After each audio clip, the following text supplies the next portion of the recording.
What's up? It's your boy Prince Elias, and welcome to another episode of Snake Cinema Reviews. It's gonna be a good episode 25. I can't believe I've cranked out 25 podcast episodes. It's crazy. Time flies when you're having fun. If I cough throughout this podcast, I will mute myself, but I am going a little under the weather. The springtime change, the pollen's coming out, and I am sniffling and coughing. But I'll try not to cough in y'all ears and be rude. Um, Today's episode, we are reviewing three movies: Dune Part 2, Bob Marley One Love, and Mia Coppola. So super excited about that. Let's see. Before we begin, as always, this entire podcast and the channel itself is brought to you by Mutation Station Ball Pythons and Lucyland Ball Pythons, the best feeders and ball pythons in the Mid-South area. Argue with your mother. Uh, and I mean that because there's some haters here in the city who think that they are the only rodent provider in the world. They're not. Um, and their rodents are clean, healthy, immaculate, and my snakes look good. They look good, they eat good. So yeah, shout out to the channel sponsors always, Mutation Station and Lucyland Ball Pythons. And shout out again, once again, to Candy Lady Creations for this dope hoodie of Jafar and the little signature she added. My guy got his own signature, his own John Hancock. But yeah, shout out to Candy Lady Creations. Please go tap in, follow her on Instagram and all, mainly Instagram, and she might have a Facebook for her business, but she do hoodies, t-shirts, hats, bucket hats, dad hats, snapbacks, tumbler cups, the whole 9 yards. And she's gonna be creating some dope merch for our YouTube anniversary in May. Cannot wait. It's gonna be amazing. We're gonna give a bunch of stuff away between stuff she create and things I created off Printify. It's gonna be fun. It's gonna be a great time. So tune in. I'm gonna keep promoting it. So when we get to May, everybody who actively supports this channel, who are always in the chats, always respond, commenting on my vlogs.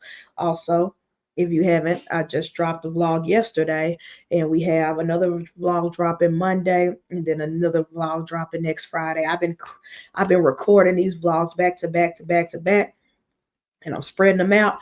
So in the next 2 or 3 weeks, every Monday and Friday, you will get a Snake Prince vlog um, dropping. Updates on my collection, topics I want to talk about in the reptile hobby, including the topic I did on IG Live last night. If you have not been on IG Live, if you missed my IG Live last night, go back and watch the latest conversation I had with some dope cats. Steve from Reptiles I Am, um, Sammy, Bull Pythons, Ro dropped in, slew of others, and we discussed, the ethics of breeding, dealing with animals with disabilities, and what to do when you have animals with certain disabilities or deformities or things like that. Because there was a breeder, not going to say his name, he tried to sell a very, very extremely deformed, extremely kinked jaw water monitor for $4,000, and his justification for it was stupid. But yeah, but I might touch on that on a shorter vlog video, because I've ever since the live last night, I have more thoughts and points that I did not say. So I might do another vlog, probably 10 minutes or less, discussing my thoughts on that situation and the ethics of us as breeders. We want to play God until it's time to play God. And there are certain things that we have to do that's more than a dollar sign for these animals. And what are the good and the bad things, steps that you can take. And I think what that man did with that water monitor, not a good step, not a good decision, but it is what it is. He's a grown man. I just feel for that water monitor, and I hope someone who is responsible, who can care for it, not pay him $4,000, but will find a way to get that money out of his collection, because clearly he don't care about the animals. Uh, but I digress.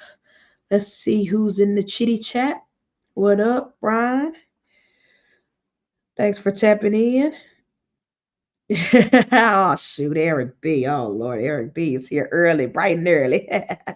What's up? Thank you for tapping in. Thank y'all. I know some more people gonna come a little later, but thank y'all for tapping in. I have a couple of movies I want to review, so hopefully I won't be before you long. Oh, I sound like a pastor saying that. I won't be before you long in the congregation, then be live for like 3 hours. Um, but no, I won't be live that long. Um, let's see. Also, is there any? Do I have any updates? No, I'm just. Oh, tonight. Tonight, me and a bunch of the Wiz Tang clan members, we're gonna be celebrating Wiz 1K subscriber giveaway. He's starting early. Y'all know his podcast usually late at night. For me, it's like 9 p.m. every cause I'm Central Time, but we're pushing it up. We're pushing it up. It's gonna be 8 p.m. Um, so please tap in tonight. There are going to be giveaways. I'm giving some merch away. I'm giving away a t-shirt of your choice. You can either do a Jafar t-shirt. You can do original Creative Reptiles logo t-shirt, or you could do a Snake Cinema podcast t-shirt, which is this background behind me. So it's a t-shirt of your choice, or and then another giveaway I just added last night is a football jersey with this Snake Cinema podcast logo.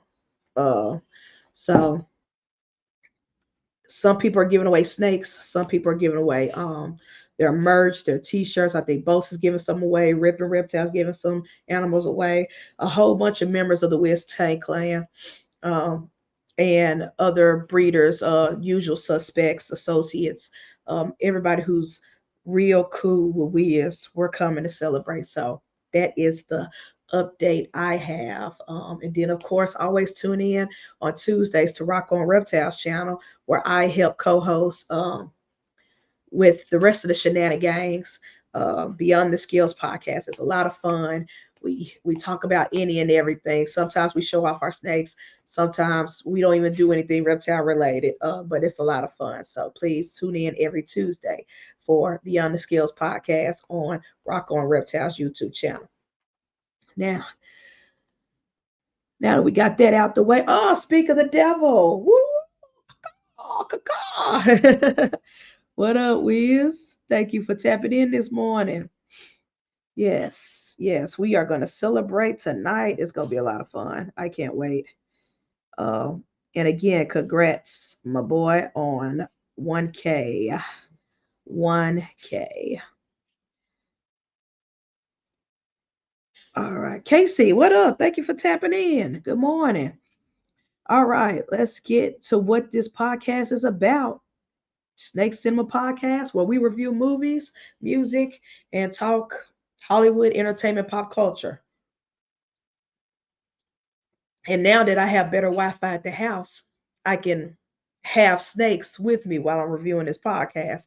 Unfortunately, I fed everybody last night, so they're either in shed or full bellies. But next Saturday, I'm going to at least not feed one of them until Sunday, so I can have someone wrapped around me while I'm doing this podcast. Because we back. I'm no longer sitting outside at a coffee shop.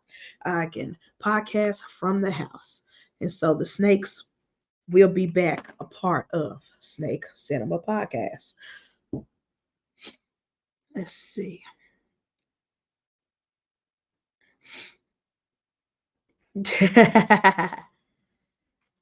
Oh Lord, you're an ordained minister. Oh Lord, I might have you officiate my wedding, Eric B. If I ever get married. But I think the whole church will burn down. All right, first movie we are reviewing.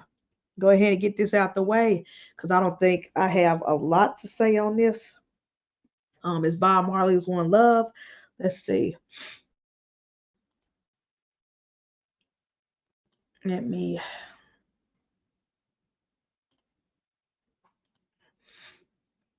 share my screen for a second. All right. So, Bob Marley's One Love. Um, that's the first movie I want to review today, this morning, and it was released February the 14th, Valentine's Day, and rightfully so. And it also it's came out through Paramount Pictures. It is directed by Ronaldo Green, Malcolm Green, cinematographer Robert Elswit, and it stars British actors um, Kingsley Benadir and Lashana Lynch. And the reason why I specifically said British actors is because there was some discussion via the social medias between black folks. Um, whether or not the British black actors are taking over Hollywood and taking jobs away from the American actors. And I will touch on that a little bit when I get to my thoughts on the acting part of the movie. But there was a big discussion amongst, black Twitter about, how come every time, because this isn't the first time, every time um, an African American or other, black biopics come out or release in theaters, the main characters were played by British actors, black British actors. Um, and like I said, this is the first or the only time. The last Martin Luther King film, what was it, Selma? They had what David O. Yellowo. I think I said his name right. But he's a British actor. And it's been other biopics of American or others like Bob Marley was Jamaican. But other ethnic, black, um, real life people who existed being played by black British actors.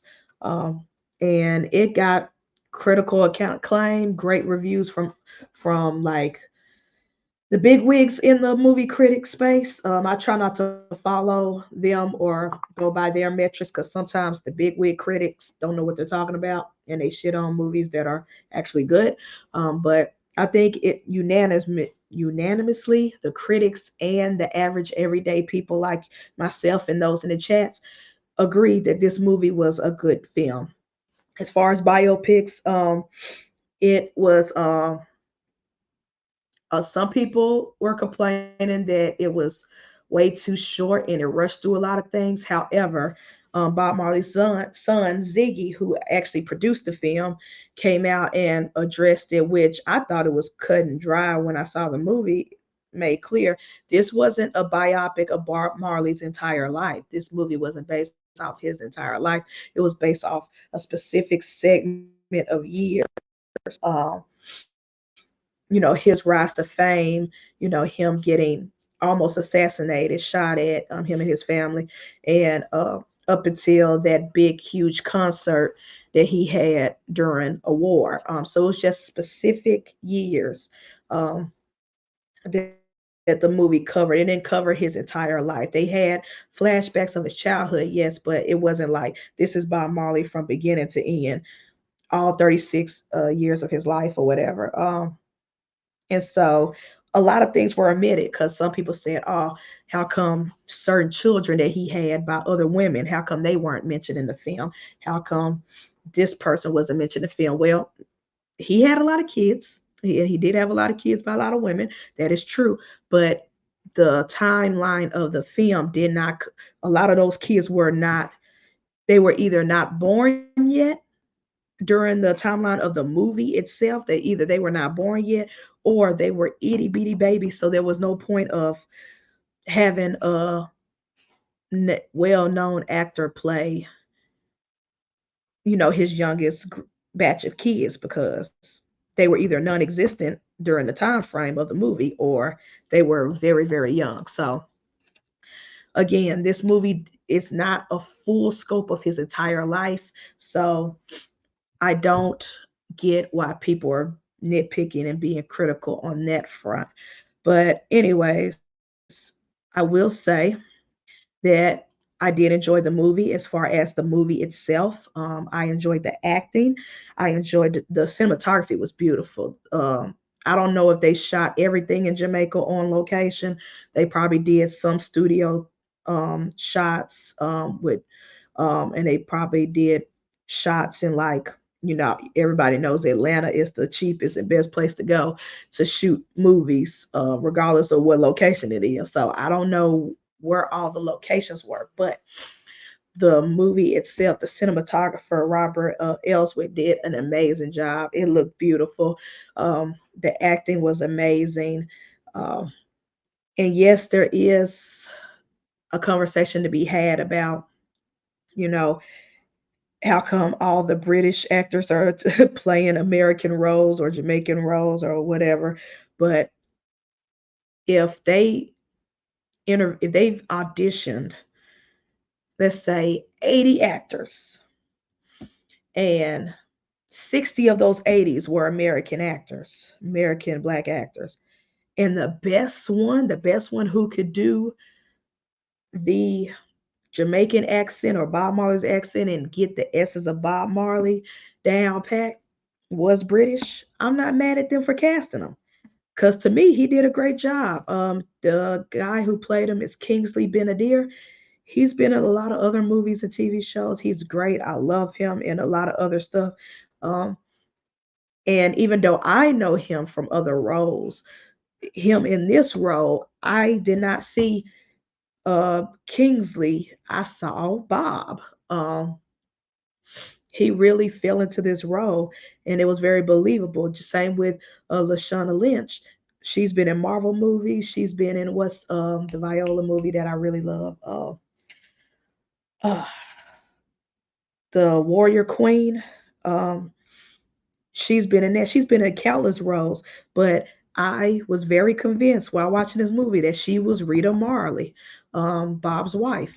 They acted so well that you did not see the actors. You saw the people that they were playing. And so, I don't understand the hate for the British actors. If they auditioned and they were best played for these roles, I mean, Rita Marley is still alive, and she loved Lashana Lynch playing her. So, if the people who this movie is based off of, I ain't complaining. If Bob's children and wife isn't complaining about Kingsley playing their dad and husband respectively, then we should just shut up. You know what I'm saying? Um, and like I said, the acting was amazing. I was very convinced of the characters, and for me personally, by the time Bob passed away, um, at the age of what, 36, or I was either not born yet or a baby. So I don't know Bob Marley the way a lot of his fans probably know him. I don't know the deep cuts. I don't know when his birthday is. I don't know none of that stuff. I listen to certain music, but I'm not really big on that music. Most Bob Marley I hear is when I go out of town on cruise ships and they play it. You know what I'm saying? But I really, so for me personally, watching this film, I learned a lot about the man. I learned a lot about him as a father, as a husband, and as a musician, the things that he went through, with the record labels and things like that, and um, the whole fact that he got shot at. Like, I knew he died early at the age of 36. I knew he died of cancer. I didn't know they had somebody tried to kill him. It was assassination attempt, and his wife got shot in the head during that scuffle, and she survived. So I didn't know none of this stuff. I learned a lot new watching this film, and so I will say that me as a casual listener, not really a huge Bob Marley fan, I learned a lot. And watching this film, it made me want to listen to his music and go back and listen to the albums that everybody revere and call the classics and the best. So I think the scores, the ratings, the critics, I believe that this movie was warranted. Um, they hit it big in the box office, both international and domestic box office. They made their money back and probably then some. And I'm happy that Bob Marley's children and family still have control over his likeness, his music rights, and they had to fight for it. They had to fight for it years ago, but I love that they were in control of everything. They produced this film. They had the right. They still got the right. So the money coming in for the film goes to his folks, his people. It's not the big wigs in Hollywood making money off a man. I mean, they're going to get their money back too.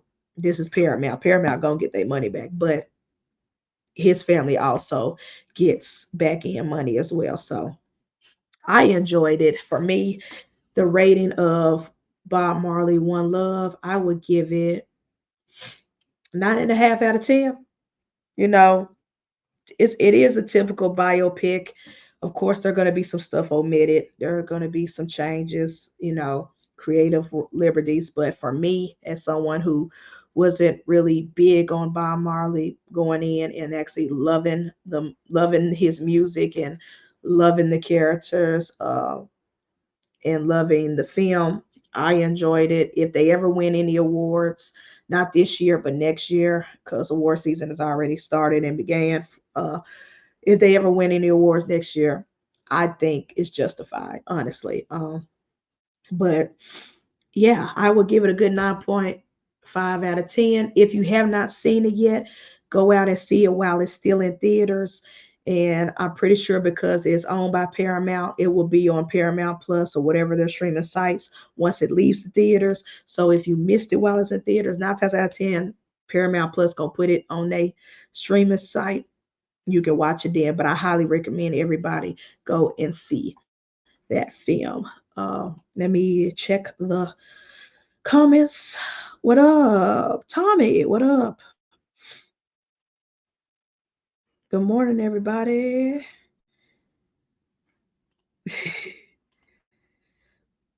What's good, everybody? What's good? Good morning.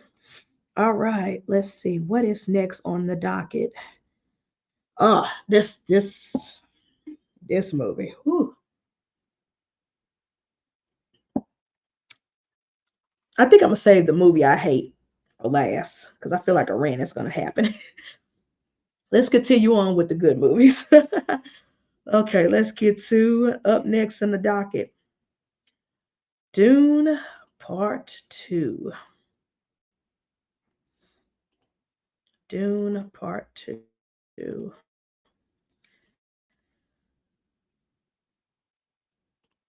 All right. So, Dune Part 2 was released through Warner Brothers and it came out March 1st. And I'm not going to lie to y'all. I'm going to go ahead and tell y'all right now. It is 2 hours and 43 minutes, almost a 3 hour runtime. Um, so, if you're one of those people who can't sit in long movies, you know, I'm sorry, but it is 2 hours and 46 minutes. It was directed by, I think he's French, director Denis Villeneuve. I probably butchered his name, Villeneuve. Cinematography, Greg Fraser. And it's based off a book series written by Frank Herbert. And the book came out in 1963, or it was published in 1963. It was released, wide released in 1965, and it spans 6 books. It's 6 books long, um, and they did have a movie that came out in 1985, but nobody remembers that film. It's it's an 80s film. It's an 80s sci-fi film, uh, but I will say Dune is it's a sci-fi adventure, epic, if you will. And to me, Dune is the father, the grandfather, the godfather of every sci-fi genre movie you see today. That book was before Star Wars, before Star Trek, before anything scientific, aliens, space, epic drama that you've ever watched or seen or read. Dune was the originator.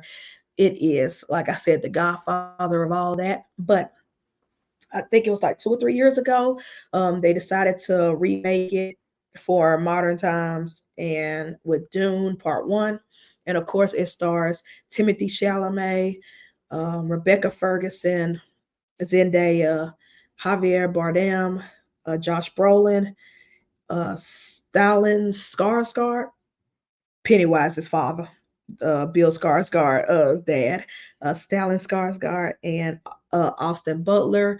And so it pretty much, and also a lot of tropes in Doom, in the Doom series, Doom Part One and Part Two, kind of was before Game of Thrones. Like Game of Thrones copied a lot from Dune. After watching this film, I've noticed, because Dune introduced, different houses, different factions of, families who are trying to rule a nation or rule a country. Dune has the House Atreides, the House, I think it's Hawthorne, something like that. I can't remember all these names, but it's like six different houses of people, of kingdoms trying to take over and rule planets and all this other stuff. And pretty much after watching this, I'm like, this is Game of Thrones before Game of Thrones came out. The people who wrote Game of Thrones read Dune and was like, let's do that, just not in space. Um, so a lot of our favorite movies and TV shows or even books that we read today owes everything to Dune, owes everything to Frank Herbert. He was the originator. Um, and so when you watch this film, you're going to see a lot of familiar tropes, but just know that Dune was the first to do it. If you read the books, they were the originators. Um, and to me, they are the better way of doing it. They did it best, and I will go more in that in a second. I will say, oh, got to shout out the cinematographer. Shout out to the cinematographer, Greg Fraser. Man, this movie makes living in the desert look like a vacation in the Bahamas. It is so beautiful, so immaculate. The sunrise and sunset shots, and they said they filmed. I've read some interviews. They filmed a lot of that stuff on location. Now, where which desert they shot at, I have no idea, but you can tell that they was in some sand. They was in. It looked great. Now, of course, they had some studios with some CGIs, especially the shots with the giant alien worms. They were riding like horses. But a lot of this stuff was shot on location. A lot of stuff was practical effects. It wasn't 100% CGI. Um, with the machines and everything and during the war shots and stuff. So it was a very beautiful shot film. So shout out to the cinematographer. Of course, it's a star-studded cast. I just list most of their names from part one and part two. Timothy Chalamet, Florence Pugh, Zendaya, Rebecca Ferguson, Stellan Skarsgård, Javier Bardem, um, Jason Momoa was in the first movie, but of course, spoiler alert, he died. But Josh Brolin, um, it was a lot of great star-studded cast, and I love that they got the actors that they got, and I can't see anybody else playing these characters but these actors, and they came with their game. They came with their game. You believe these characters, the psychos, you believe that they are really psychopaths and they would kill you. The heroes, as flawed as they are, you were still rooting for them even when they did the dumbest and craziest stuff. You're like, what the world? Why would you do that? No, don't do that. But then you have to realize this was Game of Thrones before Game of Thrones existed. Like these characters had to play chess in order to survive, in order to have their uh, families set up properly, in order to uh, protect themselves from the enemies. Like they had to be strategic in their moves. They couldn't just go off emotions. So yeah, it's gonna be some effed up stuff that even the people we rooting for, they gonna do. And it I just love these characters. And I will say that I love the Dune series because it takes the white savior trope, the oh, this white man is coming to save a group of indigenous people and march them on to freedom. And you know what's that the Lawrence of Arabia or the Last of the Mohegans, those old school films. It takes that trope and flips it on its head and throws it out the window where you're like, oh no, oh no, the quote unquote savior, the quote unquote Mister, I'm gonna help free these people. I haven't read the books, but I think he's gonna end up being the bad guy. The whole, what was it? The origin story of Darth Vader. I think it's going that route. Like I said, Doom was the first. Dune was the first, and these all these sci-fi shit that we got now was copycat and copied it. But I love that Dune is taking that trope, that stereotypical hero story, hero's journey, and it's like, nah, nah, your hero might not be the hero you thought he was. You know what I'm saying? And I love that it plays on it, not just the hero trope, it flips it on its head, but it also is like a warning against religion and against believing in a savior coming to rescue you and believing in all these practices and like oh my, like the whole Jesus Christ trope, someone's coming to save us, that everybody believes, passed down from generation to generation to generation. And you figure out, oh, people could use those stories, people can use those legends to manipulate a whole nation of people, and those nation of people are actually believing in it, thinking that, oh, this is the prophecy being fulfilled, this is the prophecy happening, only to find out that, well, they haven't found out yet. I think in Dune Part 3 is going to be, woo, I think Dune Part 3 is going to be called Holy War. Yeah. Yikes. Yeah. And it makes a lot of sense when you watch Dune Part 2. It's like, it's about to be crazy because our hero, and I say that in quotation, our hero, his mom managed to convince a whole nation of people that he is the great Messiah coming to save them from the enemies, because there's multiple enemies, multiple houses trying to destroy one planet or one group of folks, or control, not destroy, but control them because of their resources, because of their land, because of what we call spice um, that they harvest. Yeah, I think Dune Part 3, our hero, played by the great Timothy Chalamet, I think Dune Part 3, he might be a Vader. I'm just saying. He might turn into, if you watch Game of Thrones, he might turn into a Joffrey. I hate to say it, but I feel like that's what's gonna happen. I don't know. I haven't read the books, haven't read the original books, so I cannot spoil anything for y'all because I don't know myself. I went into Dune Part 1 and Dune Part 2 completely blind, and I'm not watching any spoiler reviews of people who've read the books.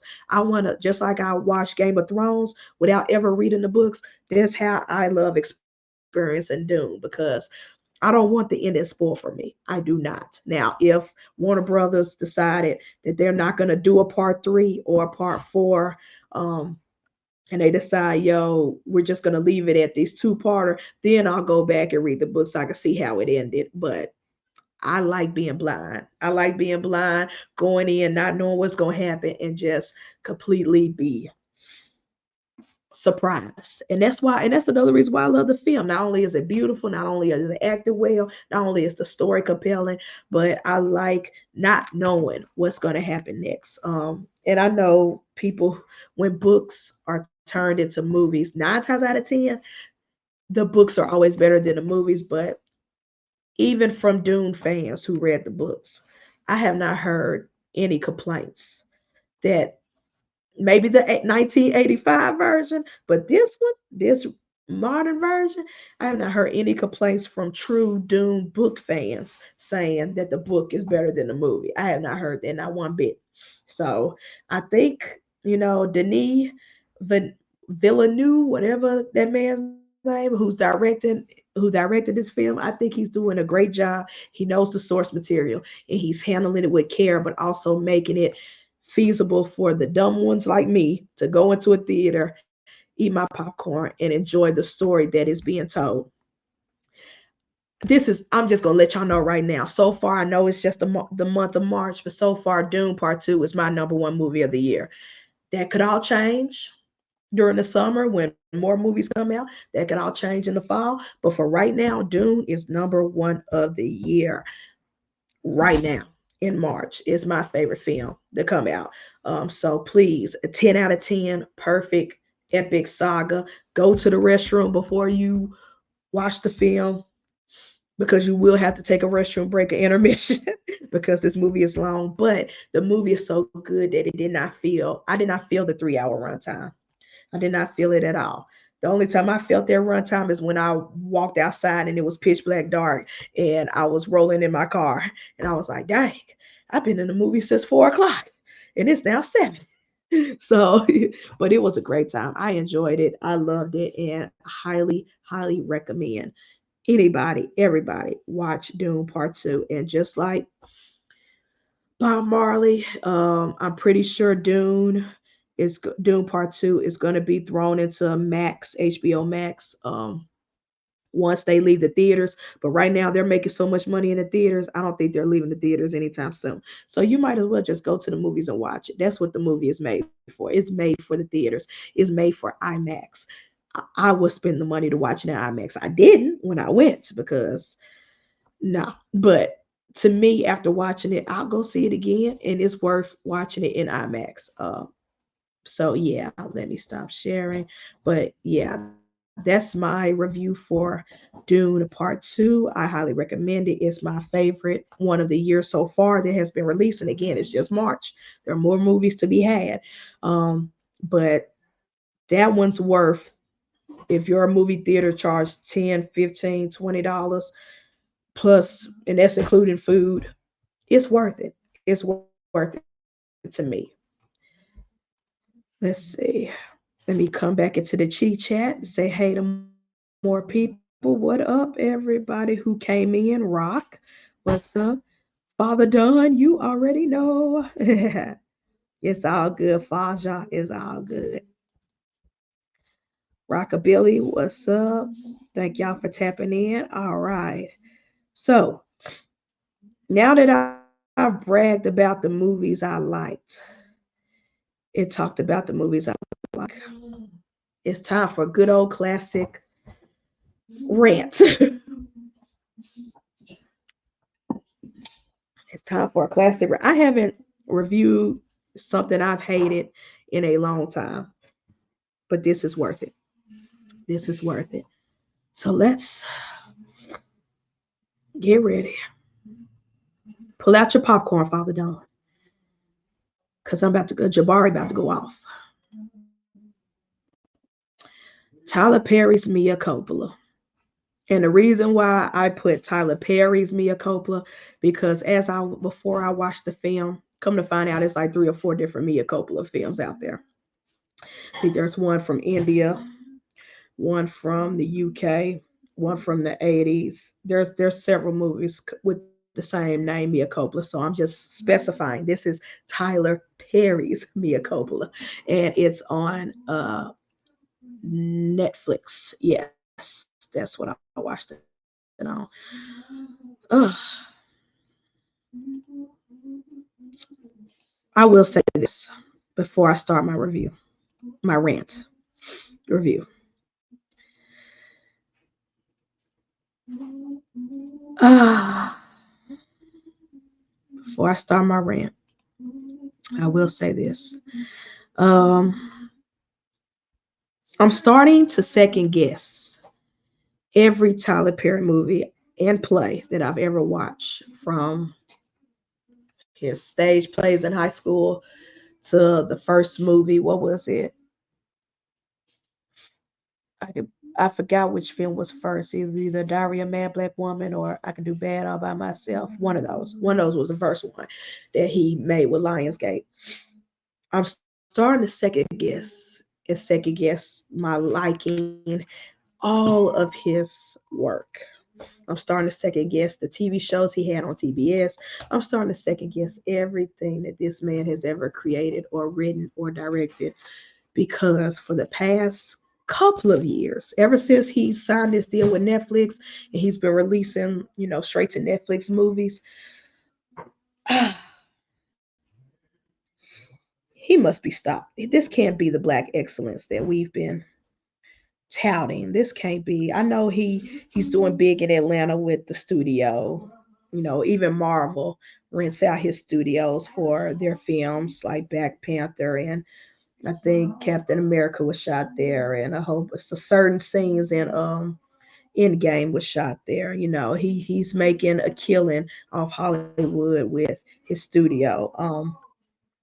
And I know that you know he is a billionaire. He has a lot of money, a lot of status. That's Oprah Winfrey's best friend. But this can't be the black excellence that we always tout about. If we're touting about this as black excellence, and in Hollywood at least, what does that say about our taste in movies? What does that say about our taste in films? What does that say about our taste in plays? I've seen better work from college students in indie films. Y'all remember I was a part of a documentary last year at the Memphis Indie Film Festival. And I stayed. I went and saw the premiere of the documentary I was a part of, but I stayed and watched other films since I was already invited there. I was a guest there. So I went and stayed and watched other films. There are young college students who have created short films and feature films, writing, cinematography, characters, direction, story is 10 times better than whatever this man has given us. And we're not going to talk about the horrible wigs that he has in these movies with these folks. It's just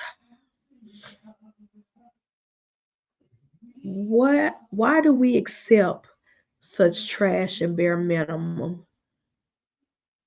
and make this man richer? Why do we accept the trash, the bare minimum? This movie is worse than some of the worst Lifetime movies I've ever seen growing up, and I've seen a lot. Me and my sisters, our guilty pleasure growing up, especially in high schools, watching Lifetime movies or watching those corny movies off Hallmark. Some of the worst Lifetime movies you could ever think of, where the wife's husband's trying to kill her, or somebody's scamming somebody, or somebody's teenage child is running amok and being rebellious. You're going to jail. Some of the worst you could think of is Oscar worthy compared to this crap. And what kills me the most is that he hires amazing actors. Tyler Perry's movies is proof that you could have Oscar award winning actors. Taraji P. Henson, you could have. Has he had Viola Davis in his stuff? Probably not. Octavia Spencer, he's had her in some stuff. He could have the shout out to the great legend Cicely Tyson. R.I.P. to her. He's had some amazing Maya Angelou, R.I.P. to her. He has some amazing, amazing people in his films over the years. But his writing, his dialogue, his direction makes even the greats look like average. And that says something. And we keep watching and we keep buying. Thank God his last couple of movies have been going straight to Netflix because I would not spend matinee prices to go see any of this crap in theaters. I wouldn't spend We used to have a movie theater. It's shut down now, but we used to have a movie theater at a certain time. I think after 5 o'clock, all movies are like $5. I wouldn't spend $5 on half this crap he's been giving us for the past couple of years.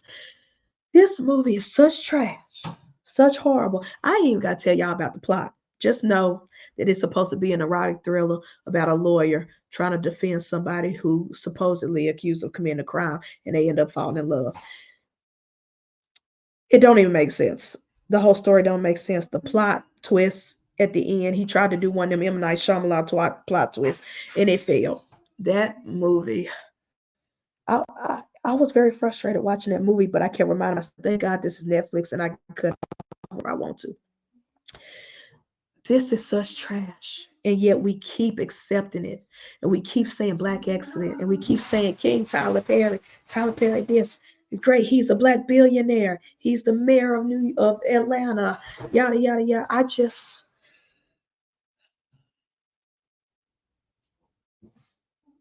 if who's a very well-rounded director.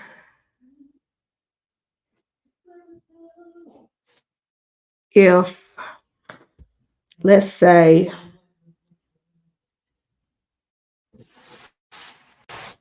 what's my guy? What's my guy? He writes all the crazy films that I can't help but love, but some of them are problematic, but they're great. Quentin Tarantino.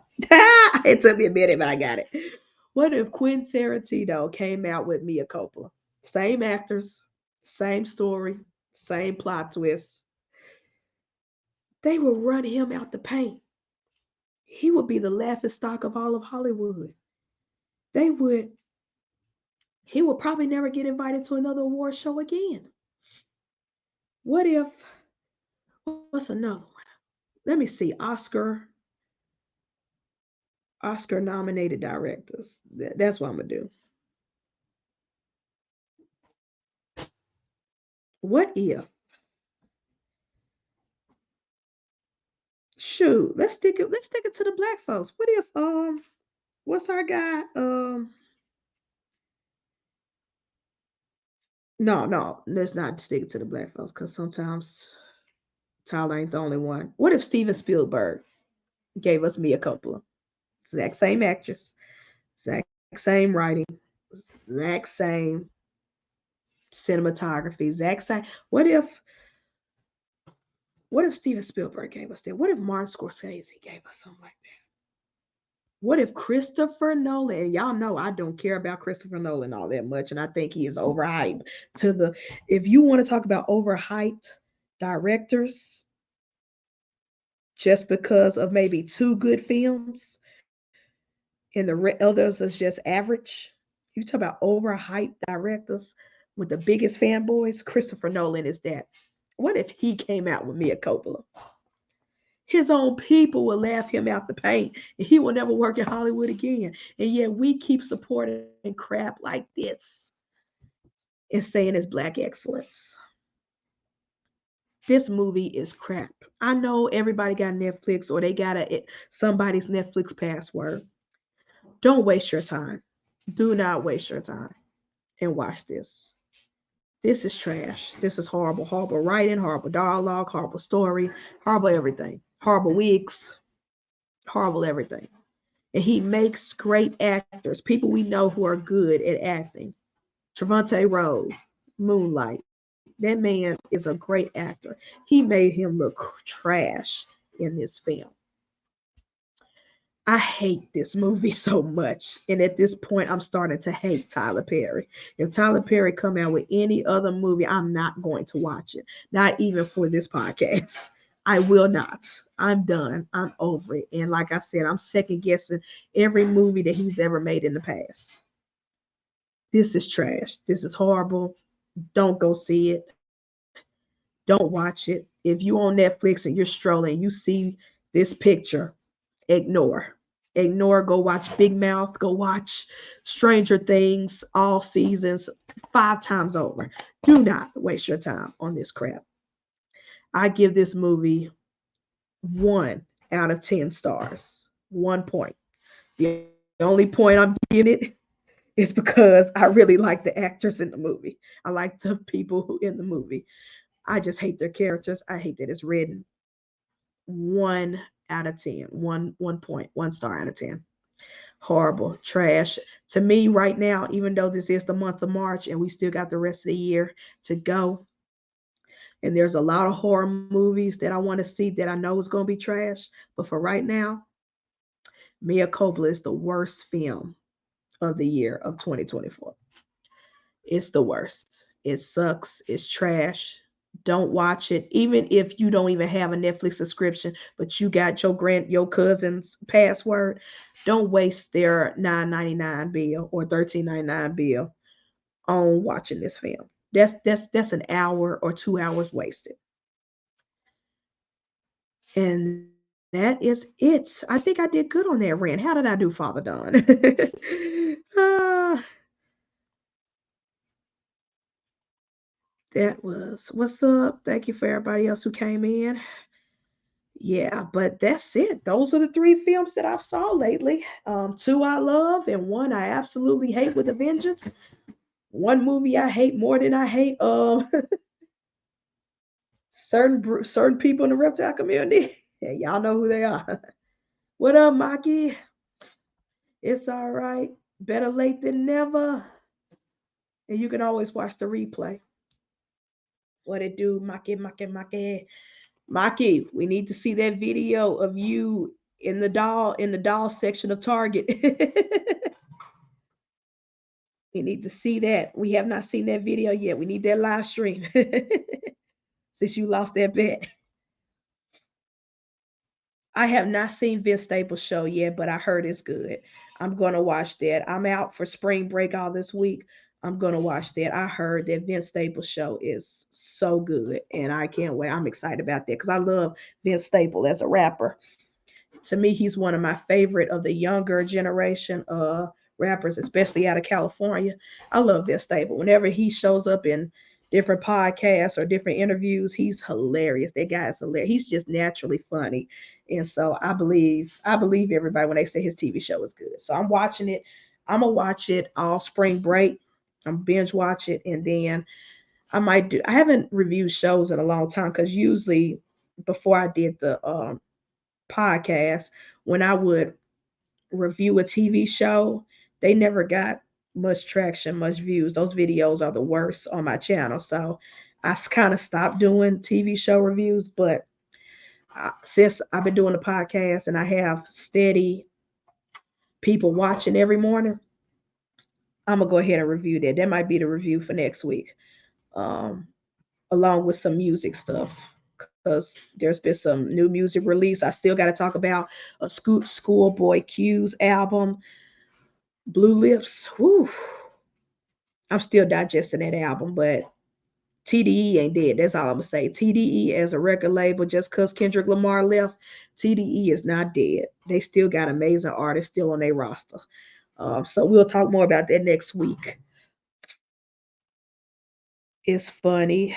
Let's review it next week. I'll be down. Okay, Rock. Yeah, I'll watch it. Like I said, I can't do nothing Monday because I got my praxis test Monday. Tuesday, Wednesday, I'll binge watch it and we can review it next week. Special guest, Rock from Rock on Reptiles, reviewing Vince Staples show. So I'll definitely send you the StreamYard link for that. Most definitely doing it today, probably. Yes, we got to see that live stream. We got to. Maki, we couldn't get Maki in the doll museum, but we going to get Maki down the doll aisle of Walmart. You have to face your fears. That's the whole reason y'all made that bet. You have to face your fears of the dolls. And I still want you to go get a Build-A-Bear. uh, but yeah, that's it for the reviews. If you came in late, please hit the replay. I did Dune Part 2, Tyler Perry's Mia Coppola, and Bob Marley's One Love. I reviewed those films. Please share the link out to everybody. If you came in late, watch the playback. I enjoyed at least 2 out of 3. But tonight, Don't forget, Wiz Constrictors is a new time, 8 p.m. or 8:10. Um, will be Sophisticated Ignorance Podcast, and we're celebrating Wiz's 1K subscribers, 1,000 subscribers. So we're doing a big giveaway. I'm giving away some Creative Reptiles t-shirts and stuff. Some people are giving away t-shirts. Some people are giving away hoodies. Some people are giving away snakes. So please, you have to be present to win. And I believe the rules are you have to be present to win. You have to be in the United States. Um, so sorry, no people from India or China. We not shipping out nothing that far.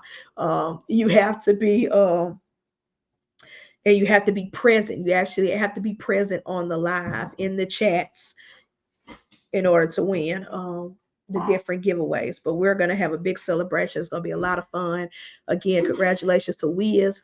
And also on, I believe Rock has Snapes and Vapes coming back. I believe he has an interview coming up soon.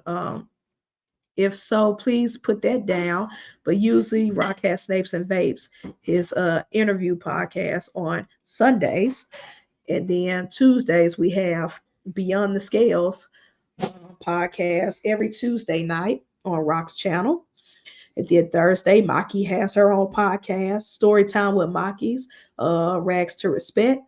Last week, or this week technically, was a banger. Maki introduced her lady, and it was so great. It was an amazing show, super funny hearing their story of how they met and got together. Um, but yeah, tap in, support everybody. Lady Tears every Monday morning. Two peas in a pod. Of course, we got the Broke Keys every Wednesdays and Friday. Hair Down Fridays was dope last night. I fell asleep, but it was dope. I'm gonna watch what I miss as soon as I get off this live. Um, and then, of course, they have Balls and Things every Wednesday. Of course, Mike Herb Collectors, his podcast every Thursday. He's been having some great guests on there. Shout out to Mike. I love that he's reaching out and doing different states, different breeders of different states, and international. I think his last this past week, his guest was from South Africa. So I like that he's tapping into different reptile markets across the globe, Europe, Africa, all that jazz. So yeah, support everybody. If you don't know who has a podcast on what, of course, RWO family, Ken, LMK Reptiles with Let Me Know show, as well as the RWO um, show on Thursday nights. Support everybody. And if you don't know who has a show on what night, go to Holly's Instagram from Texoma Exotics. She has a whole calendar rundown list of different podcasts on different days. So please, if there's a podcast every day, Monday through Sunday. There's a podcast every day in the reptile hobby. So support everybody. Of course, Celtic Balls every Monday, podcasting under the influence. Love it, love it, love it. Support the people that support you. And if you don't like certain people, don't support them. You know what I'm saying? You'll never hear me talk about certain podcasters because I hate them with a passion as a person, as a human being. So I'm not going to ever promote them. But there are some great ones. The people I've named, there are some dope ones. There's some great ones. Support them. And I guarantee you they'll support you back. And the whole vibe, RWO, the Shenanigan Gang, slash Wild Bunch. I still love the old name too. uh, um, the usual suspects, the Wiz Tank Clan, the V Unit, the Trappers. We are a good collective, good group of people. We support each other, we love each other, and we're a great representation of the hobby. You know, we're a melting pot, everybody from all different walks of life, all different backgrounds, all different communities. And you know, we crap, we joke on each other, but it's all in love. It's never hatred over on our side. And again, before I leave, this podcast, every podcast, and every vlog is brought to you by Mutation Station and Lucy Land Ball Pythons, the best feeders and snakes in the Memphis and surrounding area. Argue with your mammy on that. Um, Thank you, Nikki, Jason, and Kayla, for always being my family, always supporting me and helping me with my breeding plans because they got some heat. And when they get some heat, I get some heat. But anyways, they're the channel sponsors. And again, I'm cranking out these vlogs. I've recorded 2 days in a row and been editing videos. I'm cranking out these vlogs. There's a new vlog. There was a vlog that I dropped yesterday. So if you missed it, go watch that Snake Prince Vlogs. There's a vlog dropping Monday. There's a vlog dropping next Friday. And for the next 2 weeks, every Monday and Friday, I'm dropping a vlog. Updates on my collection, different reptile topics, all that jazz. So, anyways, thank y'all so much for tapping in to today's episode of Snake Cinema Podcast. Um, oh, it's all good. It's all good. Thank you, everybody, for tapping in, and always supporting each other. It's a great vibe. I love y'all. We will see y'all next week for episode 26. I can't believe I've been podcasting this long and made this many episodes. But next week, episode 26, we will be reviewing Vince Staples' show and also the album from featuring Rock for Rock on Reptiles. And also, I'll be reviewing the album Blue Lips by Schoolboy Q. So if you're a hip hop fan, you're a TDE fan, you're a Kendrick Lamar fan, please go to your Spotify or Apple Music, listen to that album, and then come back next week so we can talk about it. Love y'all. I'll see y'all tonight on Wiz's channel, Sophisticated Ignorance. 1K giveaway. Peace. Have a good one, everybody. Happy Saturday.